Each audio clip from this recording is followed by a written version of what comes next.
بسم اللہ الرحمن الرحیم نحمده ونصلي على رسوله الكريم. اعوذ باللہ من الشیطان الرجیم. بسم اللہ الرحمن الرحیم. رب اشرح لي صدری ویسر لي امری واحلل عقدۃ من لسانی یفقهوا قولی. قیامت کے دن کی سفارشیں، اس حوالے سے آج ہمارا یہ تیسرا سیشن ہے، اور آج کے سیشن کا آغاز کرنے سے پہلے میں چاہوں گی کہ ہم نے قیامت کے دن کی سفارشوں کے حوالے سے اپنے پچھلے جو 2 سیشنز میں جو کچھ سیکھا ہے اس کو ایک دفعہ مختصر انداز میں آپ کے ساتھ شیئر کر دوں۔ اگر آپ کو یاد ہو تو ہم نے سب سے پہلے سیشن میں سیکھا تھا کہ قیامت والے دن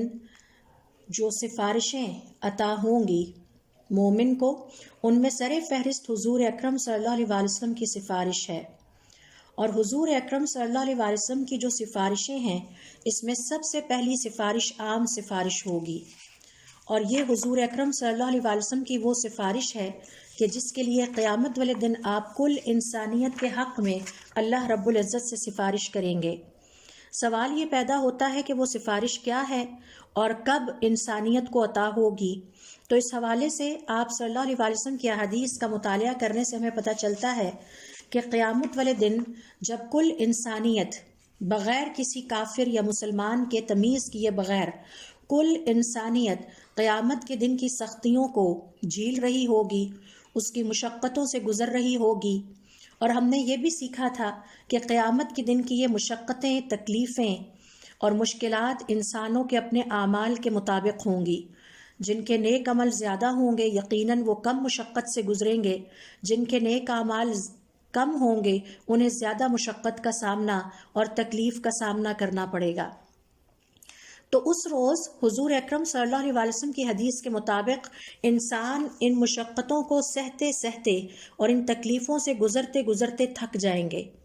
اور تھک کے آپس میں ایک دوسرے سے کہنے لگیں گے چلو کسی برگزیدہ پیغمبر کے پاس چلتے ہیں اور ان سے بات کرتے ہیں کہ وہ ہمارے لیے اپنے رب سے سفارش کرے کہ اللہ رب العزت اب حساب کا آغاز کر دیں تاکہ ہم قیامت کی ان مشقتوں، ان تھکاوٹوں، ان مصیبتوں اور مشکلات سے چھٹکارا پا سکیں۔ اور پھر وہ آپس میں یہ بھی کہیں گے کہ بھلے ہمیں جہنم میں ہی کیوں نہ ڈال دیا جائے، لیکن ایک دفعہ اب یہ مرحلہ اوور ہونا چاہیے۔ تو اندازہ لگائیے حدیث میں بیان کیے جانے والے اس منظر کا کہ اس سے پتہ چلے گا کہ انسانیت کتنی تکلیف سے گزر رہی ہوگی، حتیٰ کہ انسان یہ کہنے پر بھی مجبور ہو جائیں گے کہ بھلے ہمیں جہنم میں ہی ڈال دیا جائے لیکن کم از کم یہ مرحلہ اوور ہو جانا چاہیے۔ تو ایسے میں حضور اکرم صلی اللہ علیہ وسلم کو جو پہلا سفارش کا حق عطا کیا جائے گا، اور اسے آپ صلی اللہ علیہ وسلم کی عام سفارش بھی کہا جاتا ہے کیونکہ یہ کل انسانیت کے حق میں ہوگی، اور اس حوالے سے کسی مسلمان یا کافر میں کوئی تمیز نہیں کی جائے گی، سب کو آپ صلی اللہ علیہ وسلم کی اس سفارش سے فائدہ پہنچے گا۔ تمام انبیاء کے پاس کل انسانیت باری باری جائے گی، لیکن تمام انبیاء یہ کہہ کر معذرت کر دیں گے کہ ہم اپنے آپ کو اس قابل نہیں سمجھتے کہ ہم اللہ رب العزت کی بارگاہ میں آپ کے لیے سفارش کر سکیں۔ آج تو ہمیں اپنی پڑی ہوئی ہے، ہم یہ سوچ رہے ہیں کہ ہم کیسے اللہ رب العزت کو فیس کریں گے، لہٰذا آخر میں کل انسانیت حضور اکرم صلی اللہ علیہ وسلم کے پاس آ جائے گی، اور آپ صلی اللہ علیہ وسلم تمام انسانوں کے لیے اللہ رب العزت کی بارگاہ میں درخواست کریں گے۔ اللہ تعالیٰ آپ کی اس درخواست کو قبول کریں گے اور اس طرح حساب کا آغاز کر دیا جائے گا۔ تو یہاں رک کے ایک لمحے کے لیے اس بات پر غور کیجئے کہ آپ صلی اللہ علیہ وسلم کے رحمت للعالمین ہونے کی وجہ سمجھ میں آتی ہے۔ قیامت والے دن کل انسانیت کو ہر طرح کی مشکلات اور تکلیفوں سے چھٹکارا آپ کی وجہ سے ملے گا، اور اس طرح آپ کی وجہ سے حساب اور کتاب کا آغاز ہو جائے گا۔ تو یہ تھی حضور اکرم صلی اللہ علیہ وسلم کی وہ عام سفارش جس کے بارے میں ہم نے اپنے پہلے سیشن میں سیکھا تھا۔ اس کے بعد اپنے دوسرے سیشن میں ہم نے سیکھا کہ حضور اکرم صلی اللہ علیہ وسلم کی دیگر خاص سفارشیں کیا ہیں۔ یہ جو پہلی میں نے آپ سے شیئر کی ہے یہ عام سفارش ہے، اس کے بعد خاص سفارشوں کا سلسلہ شروع ہوتا ہے، اور ان خاص سفارشوں کے حوالے سے سب سے پہلی سفارش جو میں نے آپ سے شیئر کی تھی وہ یہ ہے کہ حضور اکرم صلی اللہ علیہ وآلہ وسلم کو حق سفارش عطا کیا جائے گا کہ آپ کی سفارش پر جنت کے 8 دروازے کھول دیے جائیں گے۔ اور اس حوالے سے ہم نے سیکھا تھا کہ مومن جب پل صراط پار کر کے بدلے کے پل پہ پہنچیں گے، جہاں جا کر وہ دنیا کی زندگی میں آپس میں ایک دوسرے کے ساتھ کیے گئے مظالم کا بدلہ اپنے نیک اعمال دے کر چکائیں گے، اور جب حساب کتاب کلیئر ہو جائیں گے، ہر حقدار کو اس کا حق مل جائے گا، تو اب کامیاب ہو جانے والے مسلمانوں کے سامنے جنت حاضر کر دی جائے گی۔ اور جب وہ جنت کو اپنے سامنے دیکھیں گے، اس کی خوبصورتیوں کو دیکھیں گے، اس کی خوشبو کو پائیں گے، اس کے محلات پر ان کی نظر پڑے گی، تو ان کا دل اشتیاق کے مارے اڑ جائے گا اور وہ چاہیں گے کہ فوراً اس جنت میں داخل ہو جائیں، لیکن وہ اچانک دیکھیں گے کہ جنت کے 8 دروازے بند ہیں اور ان کے لیے نہیں کھل رہے۔ یہاں تمام مومن، یہاں نوٹ کر لیجئے کہ صرف اہل ایمان مومن جو کامیاب ہو گئے ہیں مسلمان، وہ تمام انبیاء کے پاس باری باری جائیں گے اور ان سے درخواست کریں گے کہ اب ہم مزید انتظار نہیں کر سکتے، آپ اپنے رب سے ہمارے لیے درخواست کیجئے کہ اب وہ جنت کے دروازے ہمارے لیے کھول دے تاکہ ہم جنت میں داخل ہو جائیں۔ تمام انبیاء اسی طرح سے اس سفارش کے کرنے سے معذرت ظاہر کریں گے، یہاں تک کہ تمام کامیاب مومن صاحب ایمان یا مسلمان حضور اکرم صلی اللہ علیہ وآلہ وسلم کے پاس آ جائیں گے، اور پھر حضور اکرم صلی اللہ علیہ وآلہ وسلم سجدے میں اپنا سر ڈال دیں گے، یہاں تک کہ اللہ رب العزت کی طرف سے انہیں اجازت ملے گی کہ جاؤ اور جا کے مسلمانوں کے لیے جنت کے دروازے کھول دو۔ اور اس طرح حضور اکرم صلی اللہ علیہ وآلہ وسلم جنت کے دروازے کھول کے،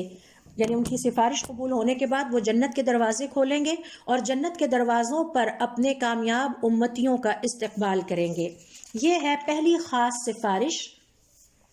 جو کہ قیامت والے دن حضور اکرم صلی اللہ علیہ وآلہ وسلم کو عطا ہوگی، اور اس کے بارے میں ہم نے پچھلے سیشن میں سیکھا۔ دوسری سفارش آپ کو مشرکین کے بچوں کے حوالے سے عطا کی جائے گی۔ حدیث ہے کہ آپ صلی اللہ علیہ وآلہ وسلم فرماتے ہیں کہ میں نے اپنے رب سے انسانیت کے ان تمام ننھے منھے معصوم نابالغ بچوں کے لیے دعا کی کہ جو ابھی بالغ نہیں ہیں اور اپنی زندگی میں صحیح اور غلط کرنے کے مرحلے تک نہیں پہنچے تھے، کہ اللہ تعالیٰ ان کو عذاب میں مبتلا نہ کرنا۔ تو اللہ رب العزت نے مجھے یہ حق بھی عطا کیا کہ میں ان بچوں کو قیامت والے دن سفارش کے ذریعے سے جنت میں داخل کروں گا۔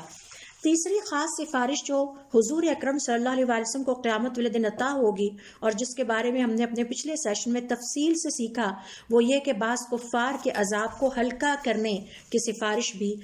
جو ہے اس کا حق آپ کو دیا جائے گا، جیسا کہ آپ اپنے چچا ابو طالب کے عذاب کو ہلکا کرنے یا اس میں تخفیف کرنے کے لیے سفارش کریں گے اور آپ کی سفارش قبول کر لی جائے گی۔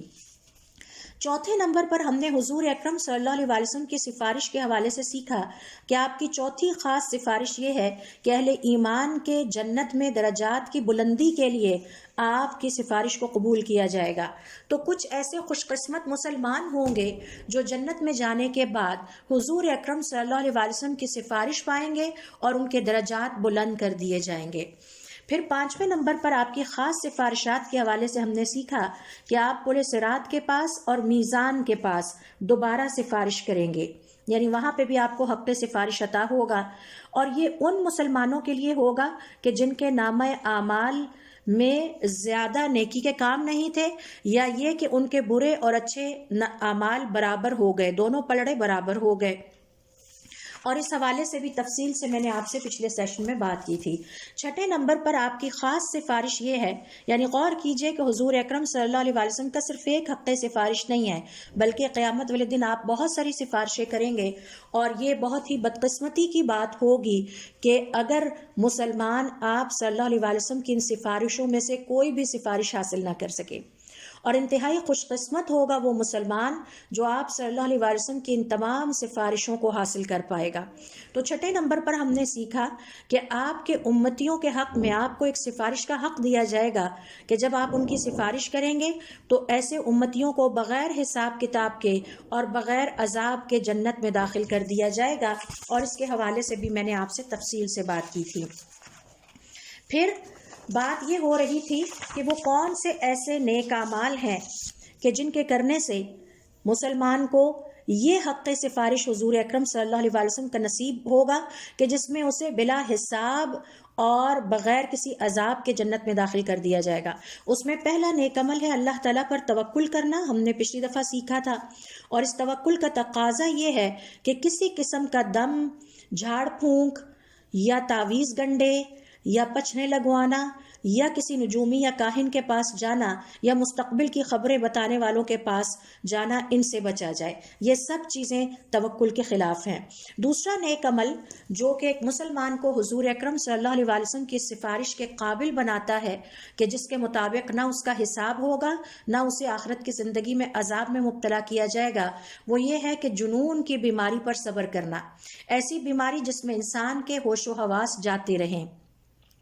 تیسرے نمبر پر ہم نے سیکھا تھا کہ وہ مسلمان مجاہد جو پہلی صف میں اللہ رب العزت کے دشمنوں کے ساتھ اللہ کی خاطر جہاد کرتا ہے اور ادھر ادھر ملتفت نہیں ہوتا یہاں تک کہ اسے قتل کر دیا جائے یا وہ اللہ رب العزت کی مدد سے کامیابی اور غلبہ پا جائے۔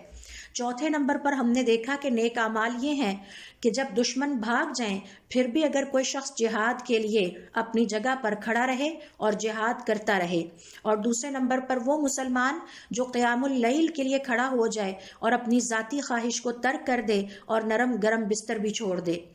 اور پھر تیسرے نمبر پر وہ مسلمان جو تھکا ہرا ساری رات سفر کرتا رہے اور اس کے ساتھی سو جائے لیکن وہ پھر سحری کے وقت اپنے رب کی بارگاہ میں تہجد کی نماز کے لیے یا قیام اللیل کے لیے کھڑا ہو جاتا ہے۔ تو یہ تھے وہ 4 نیک عمل جو ہم نے اپنے پچھلے سیشن نمبر 2 میں سیکھے۔ آج ہم اسی بحث کو آگے کنٹینیو کرتے ہوئے مزید نیک اعمال کے حوالے سے سیکھیں گے کہ یہ جو حضور اکرم صلی اللہ علیہ وسلم کا حق سفارش ہے کہ جس کے مطابق میری امت کے 70,000 افراد ایسے ہیں جو بلا حساب اور بغیر کسی عذاب کے، یعنی نہ ان کو عذاب میں مبتلا کیا جائے گا نہ ان سے حساب اور کتاب ہوگا، انہیں جنت میں داخل کیا جائے گا، اس کے لیے نیک عمل کون سے ہیں۔ تو آج ہم مزید اس بحث کو آگے بڑھاتے ہیں۔ اس سے پہلے 2 سیشن میں ہم نے سیکھا کہ آپ صلی اللہ علیہ وسلم کو قیامت والے دن بہت ساری سفارشوں کا حق عطا کیا جائے گا۔ مثال کے طور پر آپ کی سفارش سے حساب کتاب کا آغاز ہوگا، آپ صلی اللہ علیہ وسلم کی سفارش سے جنت کے دروازے کھولے جائیں گے،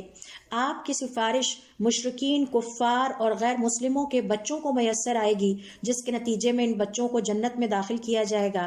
آپ صلی اللہ علیہ وسلم کی سفارش کے نتیجے میں آپ کے چچا ابو طالب کا عذاب ہلکا کر دیا جائے گا اور اس میں تخفیف عطا کی جائے گی۔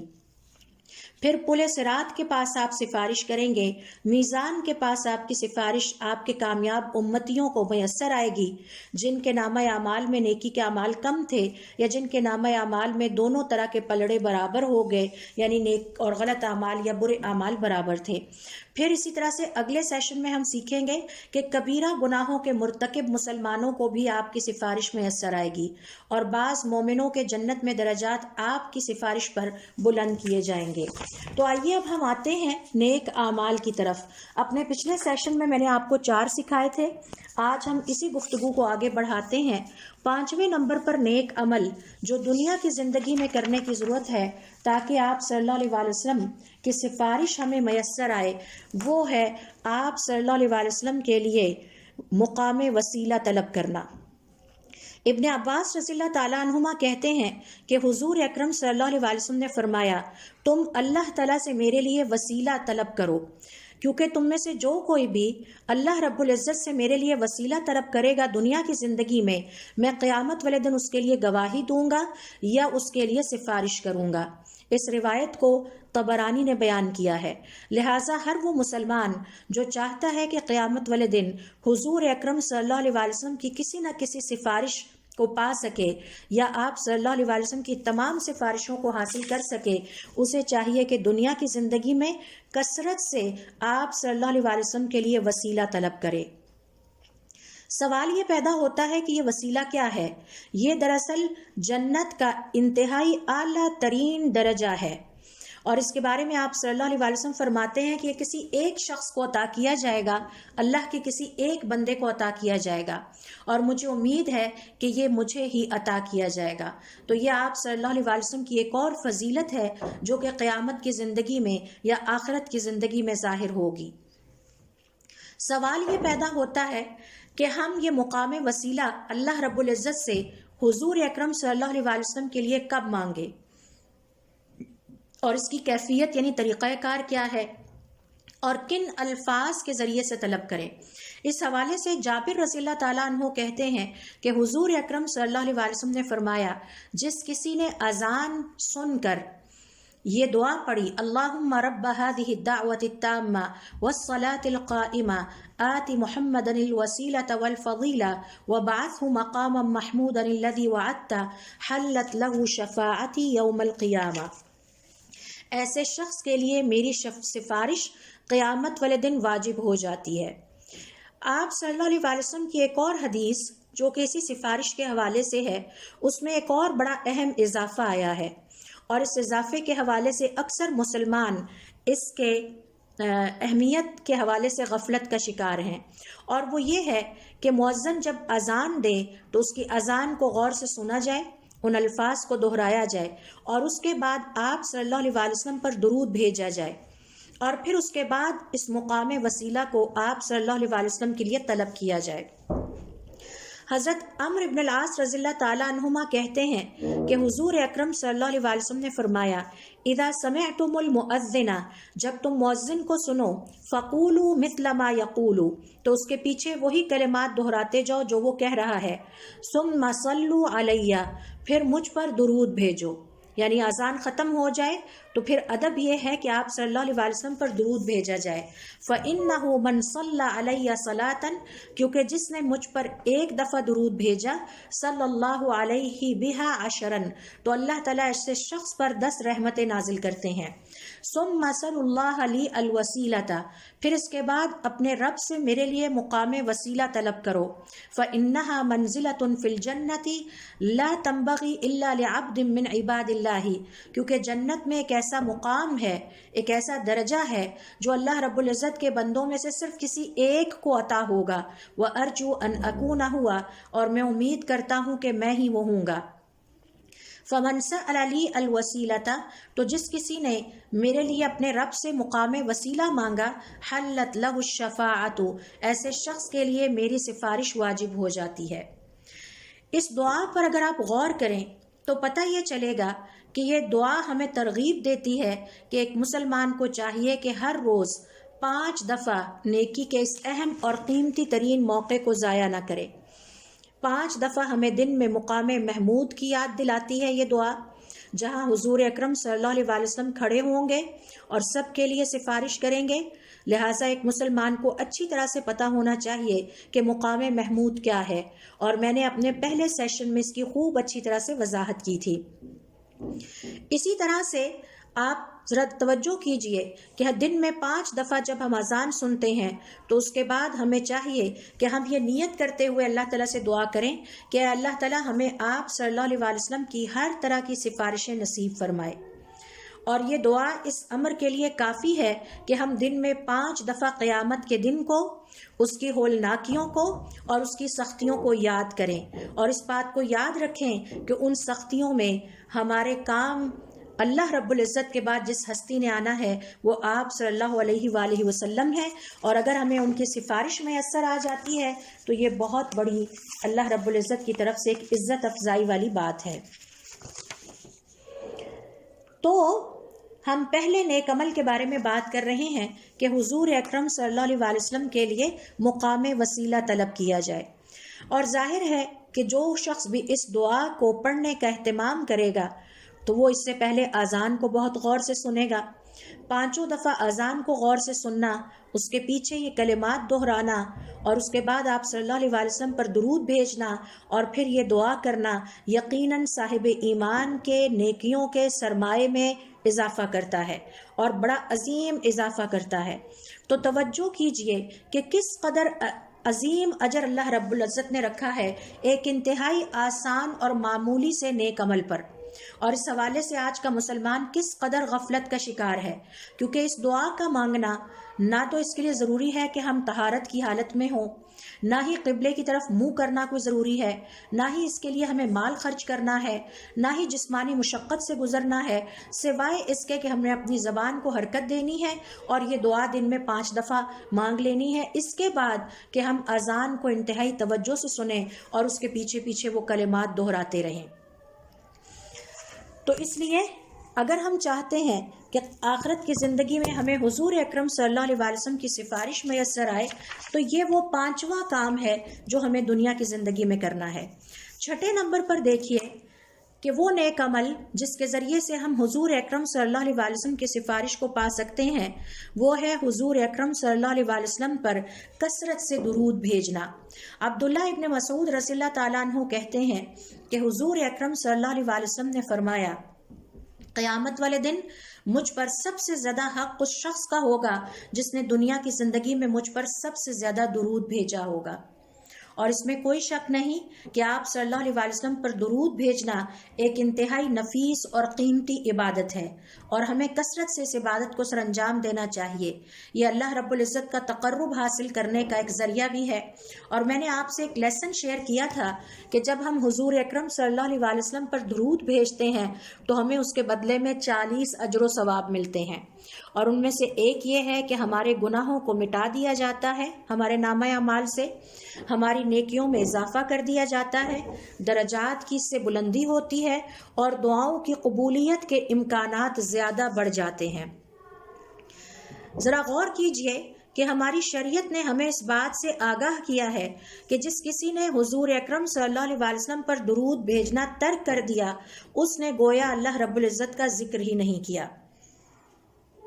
لہٰذا ہونا یہ چاہیے کہ ہماری ہر مجلس میں اللہ رب العزت کا ذکر بھی ہو، اور اس کے بعد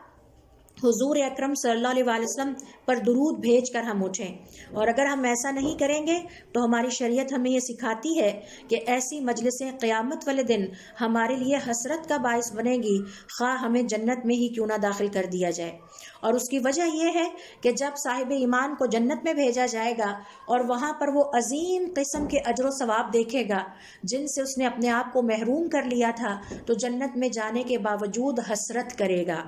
ٹھنڈی آہیں بھرے گا۔ ابو ہریرہ رضی اللہ تعالیٰ عنہ کہتے ہیں کہ حضور اکرم صلی اللہ علیہ وسلم نے فرمایا جب کوئی قوم کہیں اکٹھے ہو کے بیٹھتی ہے اور اس مجلس میں اللہ رب العزت کا ذکر نہیں کرتی اور آپ صلی اللہ علیہ وسلم پر درود نہیں بھیجتی، قیامت والے دن جب یہ مجلس ان پر پیش کی جائے گی تو وہ حسرت کا شکار ہو جائیں گے، خواہ وہ جنت میں ہی کیوں نہ داخل کر دیے جائیں۔ اس حوالے سے ہمیں یہ ذہن میں رکھنا ہے کہ آپ صلی اللہ علیہ وسلم پر درود بھیجنے کے کچھ مخصوص اوقات ہیں، ہمیں ان کی پابندی کرنی چاہیے، جبکہ اس کے علاوہ ہم کھلا بھی ان پر درود بھیج سکتے ہیں اور ہم کھلی بھی اس کی تسبیح کر سکتے ہیں۔ مثال کے طور پر جب ہم صبح و شام کے اذکار کرتے ہیں تو اس میں 10 دفعہ یا ایک اور روایت کے مطابق 11 دفعہ حضور اکرم صلی اللہ علیہ وسلم پر درود بھیجتے ہیں، اور اس کے نتیجے میں ہمیں اللہ تعالیٰ سے امید رکھنی چاہیے کہ ہمیں آپ صلی اللہ علیہ وسلم کی کل سفارشیں یعنی تمام کی تمام سفارشیں نصیب ہو جائیں گی۔ حضور اکرم صلی اللہ علیہ وسلم اپنی ایک حدیث میں فرماتے ہیں من صلی علیہ حین یصبح 10، جس کسی نے صبح کے وقت مجھ پر 10 دفعہ درود بھیجا، وحین یمسی 10، اور جب شام ہوتی ہے تو اس وقت 10 دفعہ درود بھیجا، ادرکتہ شفاعتی یوم القیامتی، ایسے شخص کو میری شفاعت پا لے گی۔ تو آپ صلی اللہ علیہ وسلم پر 10 دفعہ صبح درود بھیجنا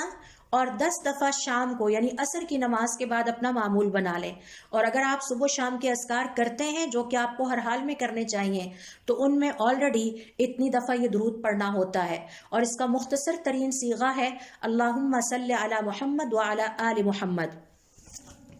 پھر اسی طرح سے دیکھیے اگلا نیک عمل جس کے کرنے سے امید کی جاتی ہے کہ قیامت والے دن صاحب ایمان کو حضور اکرم صلی اللہ علیہ وسلم کی کوئی نہ کوئی سفارش یا تمام سفارشیں ضرور نصیب ہوں گی، وہ ہے نفل نمازوں کی کثرت سے ادائیگی۔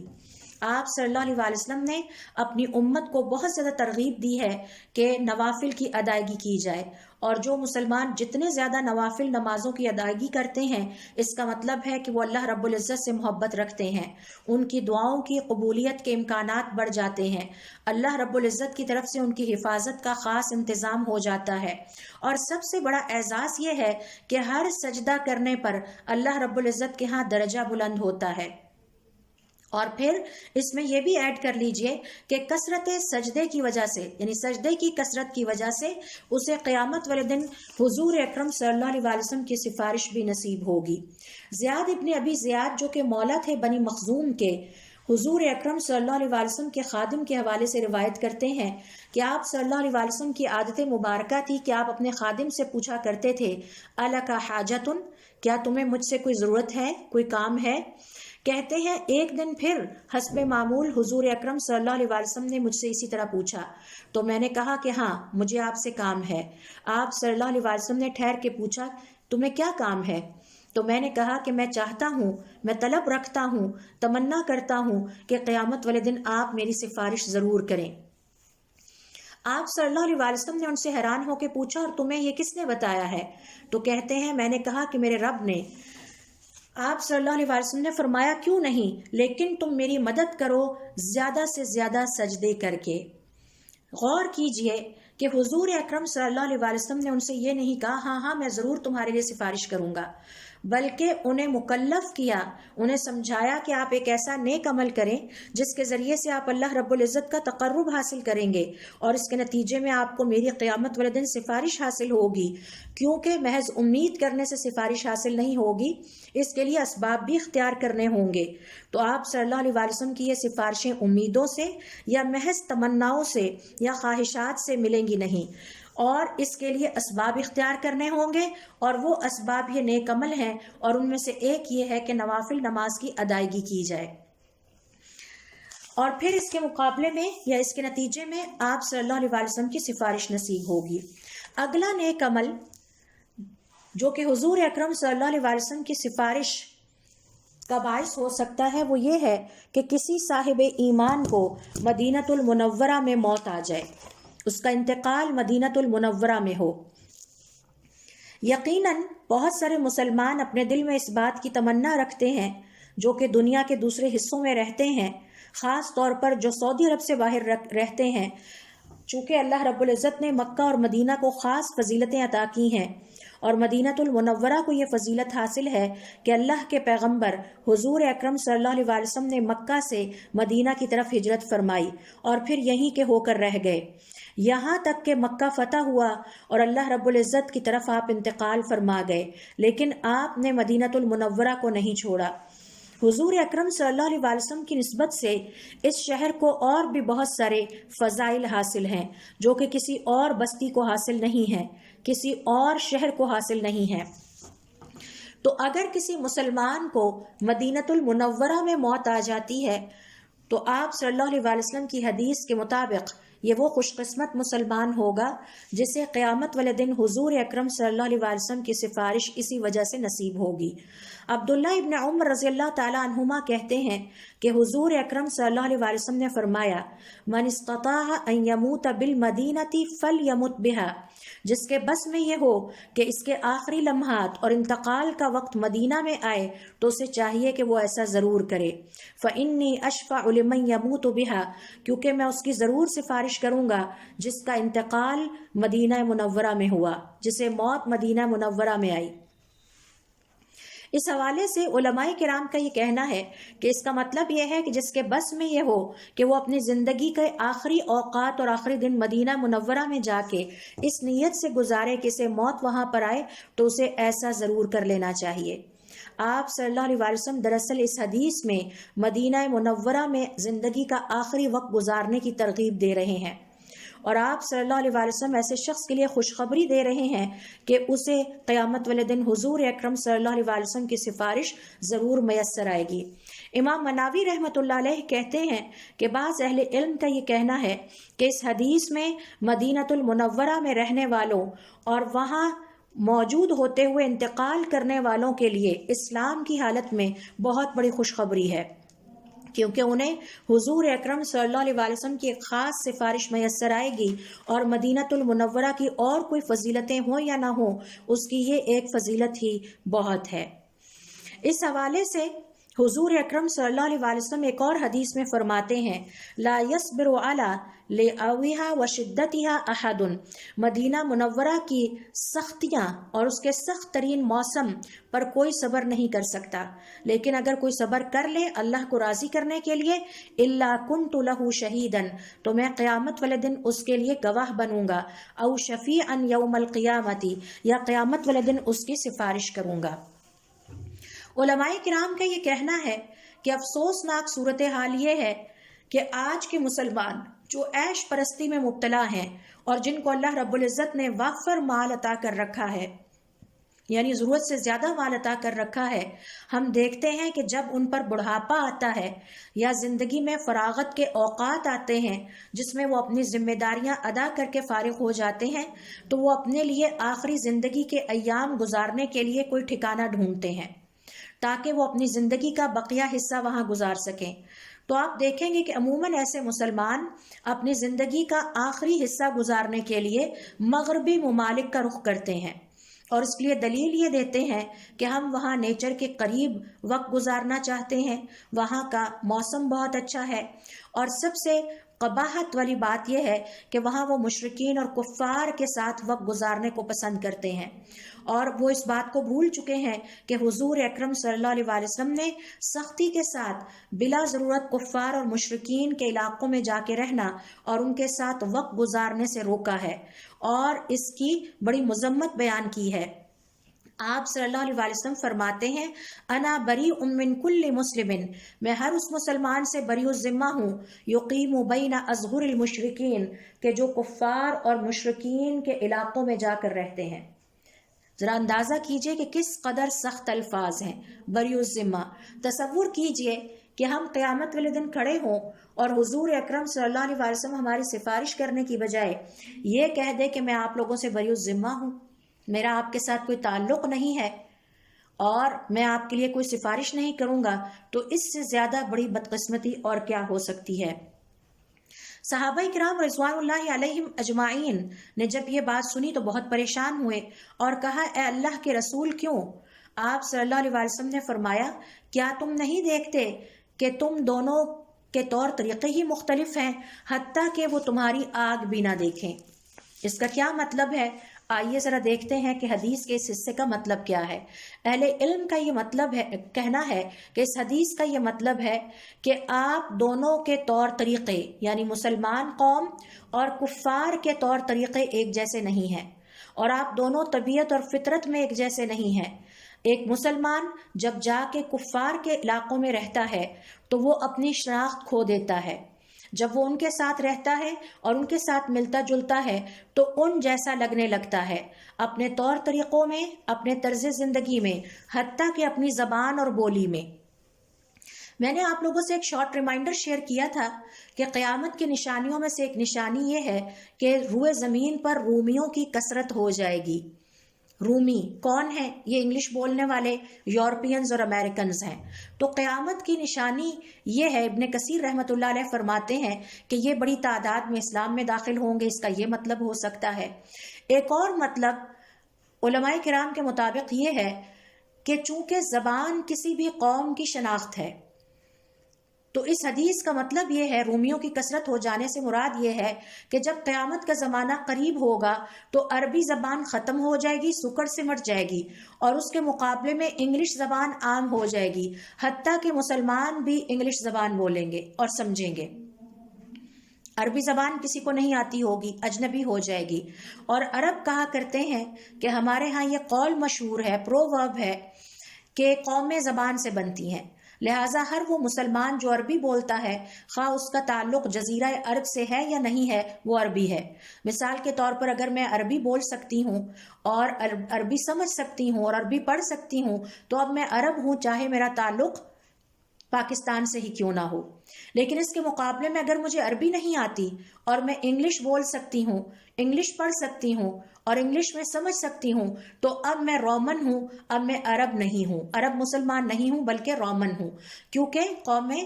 زبان سے بنتی ہیں، زبان قوموں کی شناخت ہوتی ہے۔ زبان کی بنیاد پر آپ عربی بھی ہو سکتے ہیں اور زبان کی بنیاد پر آپ رومی بھی ہو سکتے ہیں، یورپین بھی ہو سکتے ہیں۔ تو یہ قیامت کی نشانی ہے جو ہمیں اپنے سامنے پوری ہوتی نظر آ رہی ہے کہ جب مسلمان کفار کے علاقوں میں جا کے رہتے ہیں تو ان جیسے طور طریقے اپناتے ہیں، ان جیسا طرز زندگی اپناتے ہیں، ان کی زبان اپناتے ہیں، ان کا کلچر اور ان کی ثقافت اپناتے ہیں۔ اور ہمیں اپنے ارد گرد تعجب نہیں ہونا چاہیے جب ہم آج کی مسلمان نوجوان نسل کو انگلش بولتا دیکھتے ہیں، انہیں اردو بھی نہیں آتی، عربی تو دور کی بات ہے۔ پھر ہمیں تعجب نہیں ہونا چاہیے کہ جب ہم اپنے ارد گرد مسلمان بچیوں کو پینٹ اور شرٹ میں دیکھتے ہیں، جو کہ دراصل ایک مسلمان عورت کا لباس نہیں ہے، یہ رومن خواتین کا لباس ہے، یورپین خواتین کا لباس ہے، ایک مسلمان عورت کا لباس نہیں ہے۔ تو آہستہ آہستہ دونوں کمیونٹیز ایک دوسرے کی عادتوں کو ایبزارب کرنے لگتے ہیں۔ اسی طرح سے ان کا کہنا ہے کہ یہاں آگ سے مراد جنگ کی آگ ہے، کیونکہ مسلمان کی زندگی اللہ کی خاطر جنگ اور جہاد ہوتی ہے، اس کے رسول کی خاطر جنگ اور جہاد ہوتی ہے۔ مسلمان اپنی پوری زندگی لوگوں کو ہدایت کی طرف بلانے والا ہوتا ہے، جبکہ کافر اللہ کے خلاف جنگ کر رہا ہوتا ہے اور اس کے پیغمبر یعنی حضور اکرم صلی اللہ علیہ وسلم کے خلاف جنگ کر رہا ہوتا ہے۔ آج مجھے اور آپ کو، پوری دنیا کو جس چیلنج کا سامنا ہے وہ یہ کہ ایک کافر نے اٹھ کے حضور اکرم صلی اللہ علیہ وسلم کی شان میں توہین آمیز کلمات کہے، جس کے بعد سے پوری دنیا کے مسلمانوں میں غم و غصے کی لہر دوڑ گئی ہے۔ اور یہ جو کافر ہوتا ہے یہ شیطان کی طرف دعوت دینے والا ہوتا ہے۔ لہٰذا مسلمان کیسے کفار کے ساتھ جا کے رہ سکتے ہیں، اور کیسے یہ آگ اور پانی ایک برتن میں یا ایک علاقے میں اکٹھے ہو سکتے ہیں؟ اسی طرح سے علماء کرام کا قول ہے کہ آپ صلی اللہ علیہ وسلم نے اس لیے برات کا اظہار کیا ہے ان مسلمانوں سے جو کفار کے علاقے میں جا کے رہتے ہیں، کیونکہ جب آپ کفار کے علاقوں میں جا کر رہیں گے اور ان کے ملکوں میں ٹھہریں گے تو اس کے نتیجے میں آپ ان جیسے ہونے لگیں گے۔ اس حوالے سے فضل ابن زیاد کہتے ہیں کہ میں نے احمد رحمۃ اللہ علیہ کو فرماتے ہوئے سنا کہ اس سے مراد یہ ہے کہ اس جگہ پر نہ اترو جہاں مشرکین اترے ہوئے ہیں، حتیٰ کہ اگر تمہیں آگ تاپنے کی ضرورت ہو اور انہوں نے آگ جلا رکھی ہو تو تم ان کی آگ کے قریب نہ جاؤ اور تم اپنی آگ جلاؤ اور ان سے دور رہو۔ جریر ابن عبداللہ البجلی کہتے ہیں کہ میں نے حضور اکرم صلی اللہ علیہ وسلم سے بیعت کی کہ میں اپنی زندگی میں نماز کو قائم کروں گا، زکوٰۃ دیتا رہوں گا اور ہر مسلمان کے لیے خیرخواہی کا مظاہرہ کرتا رہوں گا اور اپنے آپ کو کفار مشرکین سے دور رکھوں گا۔ تو ہمارے صالحین اس بات پہ حضور اکرم صلی اللہ علیہ وسلم سے بیعت کرتے تھے کہ ہم ان کے علاقوں میں نہیں جائیں گے، نہ ہی وہاں رہیں گے۔ جبکہ افسوس کی بات یہ ہے کہ آج کا مسلمان تفریح کی غرض سے، سیر سپاٹے کی غرض سے بھی ان غیر مسلم علاقوں کا رخ کرتے ہیں، جبکہ انہیں چاہیے کہ وہ اپنی زندگی کے آخری ایام مکہ میں گزارنے کی خواہش رکھیں یا مدینہ میں گزارنے کی خواہش رکھیں۔ شیخ حمود ابن عبداللہ تویجری کہتے ہیں کہ حضور اکرم صلی اللہ علیہ وسلم نے مشرکین اور کفار کے ساتھ کسی جگہ اکٹھے ہونے یا ان کے علاقوں میں جا کر رہنے، رہائش اختیار کرنے سے سختی سے روکا ہے، اور یہ سختی اس لیے کی ہے کہ اگر مسلمان جا کر ان کے علاقوں میں رہیں گے اور ان کے ساتھ ملے جلیں گے تو اس کے نتیجے میں ان کے ساتھ محبت اور تعلقات استوار کریں گے، جو کہ آخر کار مسلمانوں کے لیے دنیا اور آخرت کی تباہی کا باعث بنیں گے۔ لہٰذا ایک مسلمان کی تو خواہش یہ ہونی چاہیے اور دعا یہ ہونی چاہیے کہ اللہ تعالیٰ مجھے ہمت اور توفیق دے کہ میں اپنی زندگی کے آخری ایام یا مکۃ المکرمہ میں بسر کروں یا مدینۃ المنورہ میں گزاروں، اور اے اللہ تعالیٰ میری روح وہی قبض کرنا تاکہ میں تیرے گھر میں تجھے یاد کرتا کرتا آخر کار تیرے پاس ملاقات کے لیے پہنچ جاؤں۔ تو یہ ہیں وہ چند نیک اعمال، 4 کے قریب، جو کہ آج کے سیشن میں ہم نے سیکھے، اور 4 اس سے پہلے سیشن میں ہم نے سیکھے تھے کہ حضور اکرم صلی اللہ علیہ وسلم کی سفارش حاصل کرنے کے لیے ہمیں ان نیک اعمال کا اپنی زندگی میں اہتمام کرنا ہوگا۔ اللہ رب العزت ہم سب کو توفیق عطا کریں کہ ہم اپنی زندگی میں وقت نکالیں اور اپنے دین کو سیکھیں، پھر اس پر عمل کرنے کی توفیق اللہ رب العزت ہمیں عطا فرمائے، اور پھر اللہ رب العزت کے اس پیغام کو اور اللہ رب العزت کی ان رحمتوں کو دوسروں تک پہنچانے کی بھی پوری کوشش کریں۔ سبحانک اللہم و بحمدک، اشہد ان لا الہ الا انت، استغفرک و اتوب الیک۔